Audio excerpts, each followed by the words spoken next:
E aí pessoal, bem-vindos a mais um vídeo explicativo do livro Os Mensageiros do Médium Chico Xavier, do Espírito André Luiz. Estamos no capítulo 41, chamado Entre Árvores.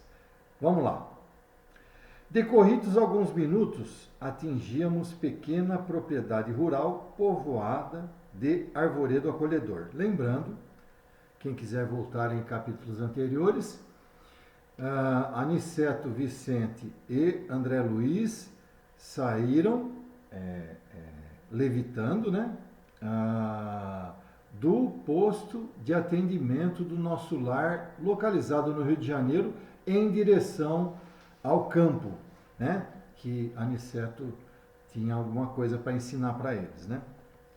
Laranjeiras em flor perdiam-se de vista, bananeiras estendiam-se leque, enquanto o goiabal de longe semelhava-se a manchas fortes de verdura. A relva macia convidava ao descanso, e o vento calmo passava de leve sussurrando alguma coisa através da folhagem. Aniceto respirou a longos haustos e falou: os desencarnados, embora não se fatiguem como as criaturas terrestres, não prescindem da pausa de repouso. Em geral, nossas operações à noite são ativas e laboriosas. Apenas 1/3 dos companheiros espirituais em serviço na crosta conservam-se em atividade diurna. Então, gente, ele deixa bem claro que só 1/3 dos espíritos desencarnados, né, dos desencarnados, trabalham durante o dia. É mais na parte noturna em que eles têm mais trabalho, que é justamente a hora que nós descansamos, que nós dormimos, e que eles podem ter uma influência, bater um papo com os nossos espíritos a hora que nós pegamos no sono, né? Que os espíritos saem para rodar por aí, vamos dizer assim, né? E notando-nos a curiosidade justa, sentenciou: aliás, isto é razoável. O dia terrestre pertence com mais propriedade ao serviço do espírito encarnado. O homem deve aprender a agir, testemunhando compreensão das leis divinas. Pelo menos durante certo número de horas, deve estar mais só com as experiências que lhe dizem respeito. Gente, lembrando que no capítulo, no parágrafo anterior, você viu que Aniceto afirmou que os espíritos não têm necessidade de dormir. Essa é uma necessidade nossa, porque nós temos o corpo físico que precisa descansar, né?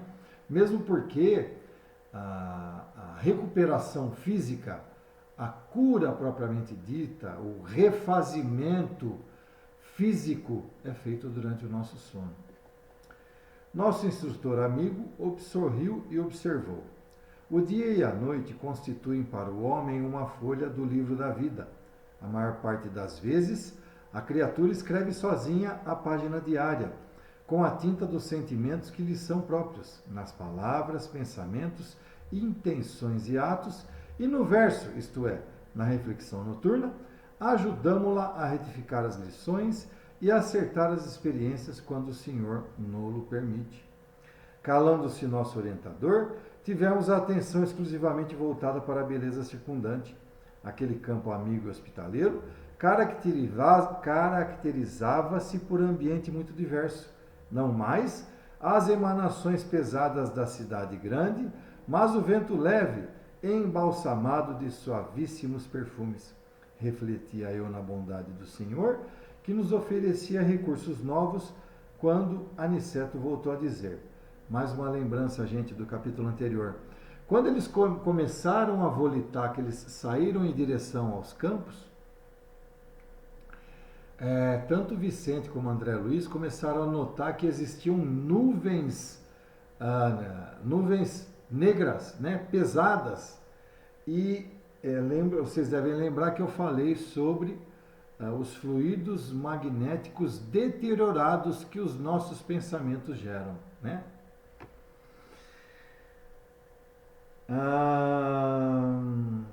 Calando-se o nosso orientador, tivemos a atenção exclusivamente voltada para a beleza circundante.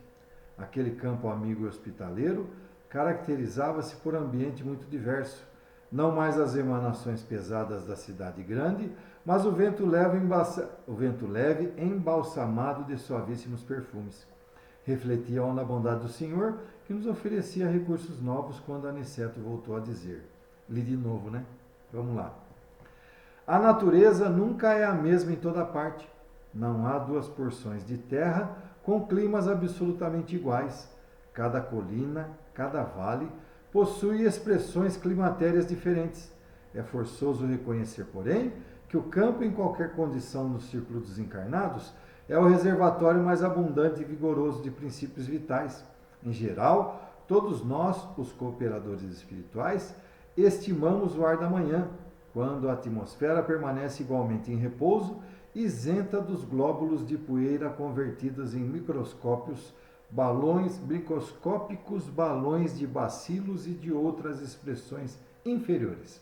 Entretanto, os trabalhos de hoje não nos permitiram o descanso mais cedo.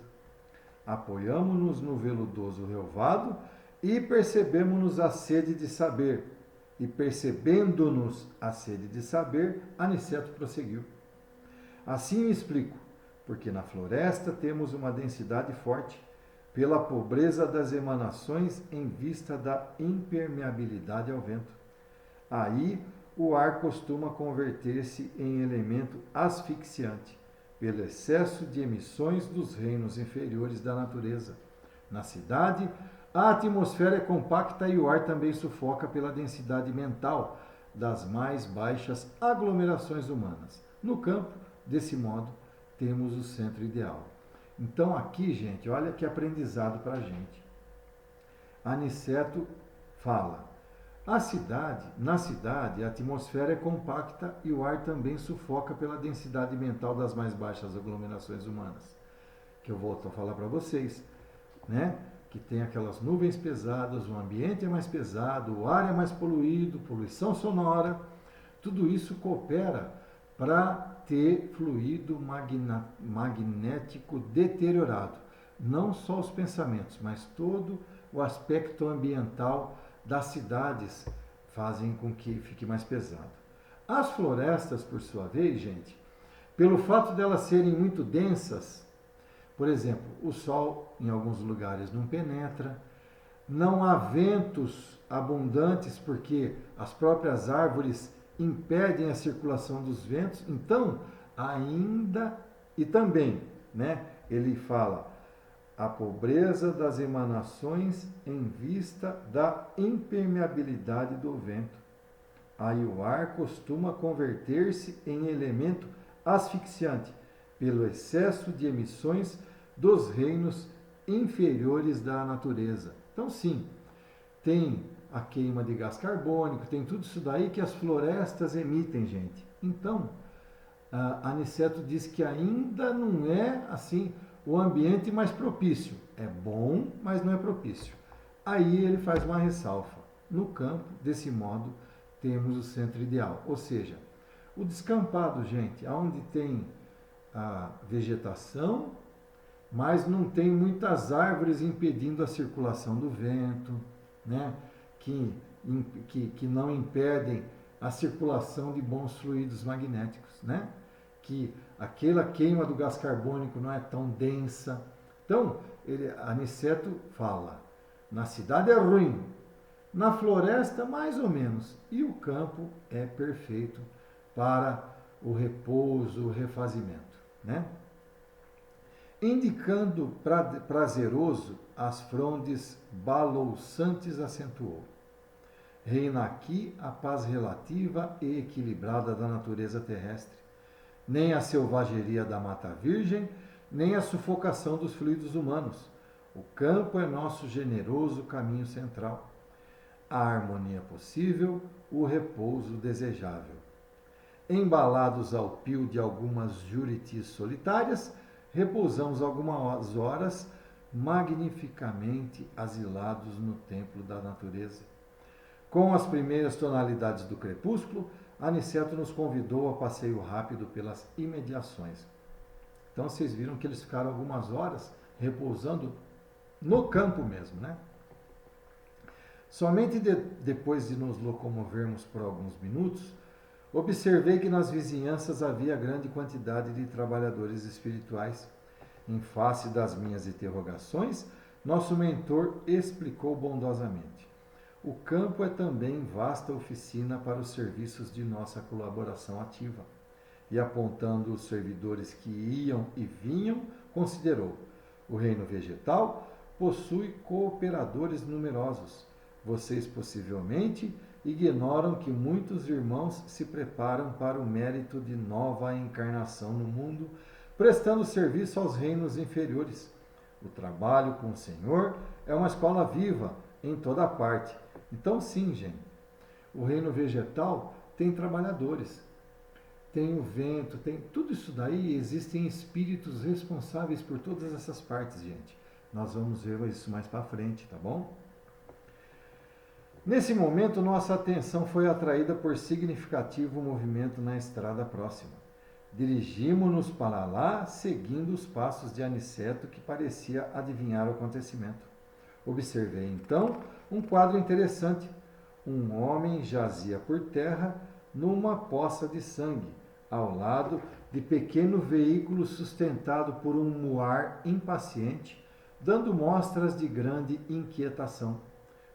Dois companheiros encarnados prestavam socorro ao ferido apressadamente. É preciso conduzi-lo à fazenda sem perda de tempo, dizia um deles aflito. Temo haja fraturado o crânio. O número de desencarnados que auxiliava o pequeno grupo, todavia, era muito grande. Um amigo espiritual, que me pareceu o chefe naquela aglomeração, recebeu Aniceto e a nós com deferência e simpatia, e explicou rapidamente a ocorrência. O carroceiro havia recebido uma patada de um burro e era necessário socorrer o ferido. Serenada a situação, viu o referido superior hierárquico chamar um guarda do caminho, interpelando: Glicério, como permitiu semelhante acontecimento? Este trecho da estrada está sob sua responsabilidade direta. Glicério, o subordinado, respeitoso, considerou sensatamente: fiz o possível para salvar este homem, que aliás é um pobre pai de família. Meus esforços foram improfícuos pela imprudência dele. Há muito procuro cercá-lo de cuidados, sempre que passa por aqui. Entretanto, o infeliz não tem o mínimo respeito pelos dons naturais de Deus. É de uma grosseria inominável para com os animais que o auxiliam a ganhar o pão. Não sabe senão gritar, encolerizar-se, surrar e ferir. Tem a mente fechada às sugestões do agradecimento. Não estima senão a praga e o chicote. Hoje tanto perturbou o pobre muar, que o ajuda, tanto castigou, que pareceu mais animalizado. Quando se tornou quase irracional, pelo excesso de fúria e ingratidão, meu auxílio espiritual se tornou ineficiente. Atormentado pelas descargas de cólera do condutor, o burro humilde o atacou com a pata. Que fazer? Minha obrigação foi cumprida. O superior, que ouvia atenciosamente as alegações, respondeu sem hesitar: tem razão. Então vocês viram, gente, que Aniceto percebeu esse acontecimento nesse trecho da mata, foi até ele com o intuito de que Vicente e André Luiz vissem mais uma lição a ser aprendida e ao mesmo tempo que ajudasse no socorro, né? Então ele percebeu que tinha uma pessoa caída numa poça de sangue e que vários espíritos estavam ali atendendo. Dois encarnados, né, socorrendo, dizendo que precisavam levar ele para a fazenda o mais rápido possível. Aí o líder, né, daquele grupo, Aniceto, chegou até esse líder e conversou comigo para saber o que tinha acontecido. E então o líder explicou para Aniceto o ocorrido. Tão logo houve o atendimento e essa pessoa foi atendida e estava sendo encaminhada para a fazenda, esse líder foi tirar uma satisfação com o espírito responsável por aquele trecho, né? Glicério. Como permitiu semelhante acontecimento? Então, Glicério explica cautelosamente para esse líder, né? Que aqui ele não menciona o nome. Ele fala que sempre que aquele senhor, que aquela pessoa passava com aquele burrinho, com aquele muar, né? Pode ser um burro, um asno, né? A gente não sabe. Com a carrocinha, ele judiava muito daquele burro, judiava muito, gritava, tal. E chegou uma hora que o burro deu um coice nele, de tanto que ele judiou do burro. Gente, é um instinto animal de se defender, entendeu? Então, você vê que ele faz uma referência, que chegou uma hora que ele estava tão irado, estava tão irado, com tanto ódio, gritava tanto, batia tanto, que tudo que ele falava para esse senhor que foi o atingido, né, o dono da carroça, não adiantou nada. Então o burro acabou por dar um coice nele e atingiu o crânio e ele teve que ser atendido. Então vocês veem, gente, que tudo na gente, tudo depende da gente. Se nós abrirmos a faixa totalmente para a ira, nós não vamos dar ouvido para os bons espíritos que estão lá para nos aconselhar, né? Esse aqui foi o caso. E, infelizmente, terminou com ele levando o coice e vai saber o que né, ia acontecer com ele mais para frente. Tanto é que o superior falou, você tem razão, né? Continuando. E como dirigisse o olhar a Aniceto desejando aprovação, nosso orientador afirmou: auxiliemos o homem, quanto esteja em nossas mãos. Cumpramos nosso dever com o bem, mas não desprezemos as lições. Esse trabalhador imprudente foi punido por si mesmo. A cólera é punida por suas consequências. Ao mal segue-se o mal. Se os seres inferiores, nossos irmãos no grande lar da vida, nos fornecem os valores do serviço, devemos dar-lhes por nossa vez os valores da educação. Ora, ninguém pode educar odiando, nem edificar algo de útil com a fúria e a brutalidade. E não é mesmo? Uma bela comparação que Aniceto faz para todos nós, né, minha gente?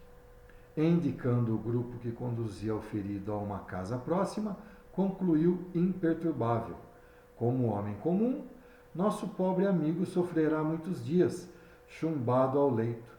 Entre as aflições dos familiares, demorar-se-á um tanto a restabelecer o equilíbrio orgânico. Mas, como espírito eterno, recebeu agora uma lição útil e necessária. Altamente surpreendido, reparei na grande serenidade de nosso orientador e comecei a compreender que ninguém desrespeita a natureza sem o doloroso choque de retorno a todo tempo. É mais uma lição que André Luiz e Vicente estão levando para casa, né? Estão levando de volta para nosso lar. Então, gente, o mal segue-se o mal. Os seres inferiores, nossos irmãos no grande lar da vida, nos fornecem os valores do serviço. Devemos dar-lhes por vossa vez os valores da educação. Ora, ninguém pode educar odiando, nem edificar algo de útil com a fúria e a brutalidade. É tão bonito isso que eu repeti, gente. E é verdade. Quando nós estamos odiando, quando nós estamos irados, quando nós estamos tomados pelo rancor, nós não temos nada de bom para passar para ninguém. Pelo contrário, nós damos péssimo exemplo. Que isso sirva de lição para a gente. Fim do capítulo 41, gente. Entre árvores. Depois, na próxima aula, nós iremos para o capítulo 42, chamado Evangelho no Ambiente Rural. Lembrando a todos, né? Vão lá, curtam o vídeo, compartilhem com o maior número de pessoas possíveis, incentivem esses nossos irmãos a inscreverem-se no canal para que essa nossa querida doutrina fique cada vez mais conhecida. Um abraço e até a próxima. Fiquem todos com Deus.